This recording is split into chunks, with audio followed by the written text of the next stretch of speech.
Hi, my name is Lori May and I will be your nursing student today. I am going to teach you how to use an incentive spirometer. This is a device that helps with your lungs. So I would like to go over the equipment with you. So this is an incentive spirometer. These are the pieces of the incentive spirometer. You have your marker, your piston, these are your guidelines here, your indicator, your flexible tubing, and your mouthpiece. So I would like to ask you if you know what to do with this. When I ask most patients, they always tell me, well, it's to see how hard I can breathe out, correct? And I say, no, it is the exact opposite. So this is a device that is used to help you breathe in nice and deep.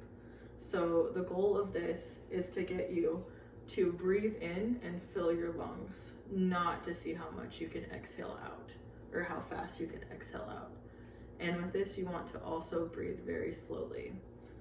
So to do this, you're gonna go ahead and get ready. You're gonna go ahead and get on the side of your bed, your chair, or wherever you feel comfortable, and sit up as right as you can.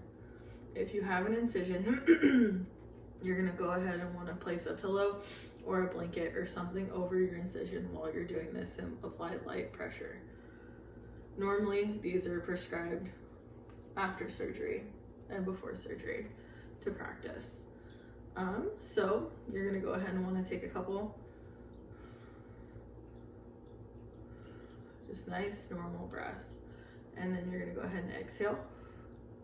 Put your mouth over the mouthpiece and go ahead and breathe in as deep as you can, filling your lungs, and go as slow as you want. But make sure you breathe in deep and fill those lungs as much as you possibly can.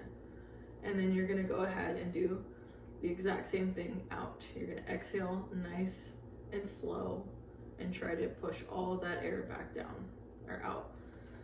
But you're gonna wanna keep an eye on your incentive spirometer. So there's normally a little indicator where you want to be, but you're gonna keep an eye on the piston and you're gonna wanna make note of where that piston goes up when you inhale, and go ahead and do a mark. That way you know if you're in range or you're not in range. So you can go ahead and take the mouthpiece out of your mouth, do a couple normal breaths, and then you're gonna wanna go ahead and repeat the process. So go ahead and do a normal breath, exhale, put your mouth on the mouthpiece, inhale nice and deep, try to fill those lungs, nice and slow, and then go ahead and exhale, nice and slow again. So when you inhale nice and deep and you exhale nice and slow, that's gonna go ahead and count for 1. So now I just want you to practice taking normal breaths. So.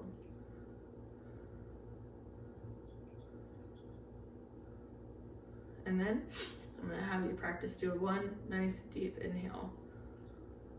Try to fill your lungs as much as you can, and then exhale, nice and slow. So now that you've practiced without the incentive spirometer, I want you to just tell you why it is important.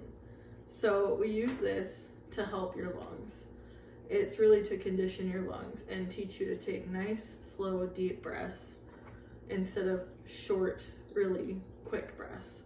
So if you take nice, slow, deep breaths, it can help prevent lung diseases. It can improve your overall health of your lungs. It also helps patients, just any patients, but especially after surgery, to really clear out those lungs of all the mucus. So really working the lungs and expanding them. And it goes ahead and opens up the capillaries and provides for more oxygen in the bloodstream. And obviously I could probably use one as well in all the practice. So I'm gonna go ahead and have you try it a couple times with the incentive spirometer, and I'll just watch just to get some practice in.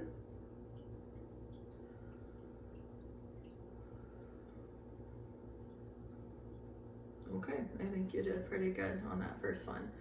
So I would recommend that you do this 10 times an hour while you're awake, every hour that you're awake. A lot of times it helps just to do it every commercial break. That way you kind of work it in and you don't really have to think about it too much. And then while you're while you're sleeping, if you wake up, and go ahead and just do a couple while you're awake. And then just anytime you think about it, you cannot overdo this. This is always something that will help. And also I want you to go ahead and keep a sheet by your bed or your desk or wherever is most convenient for you. And I want you to go ahead and record what you get each time so you can bring that to your doctor or your nursing team to make sure that you are in the right area there on the incentive spirometer where they need you to be. And I want you to go ahead, practice just a couple more times. Okay. And now that you've practiced a couple more times, I would ask that I can leave this one with you. And you can go ahead and do a return demonstration.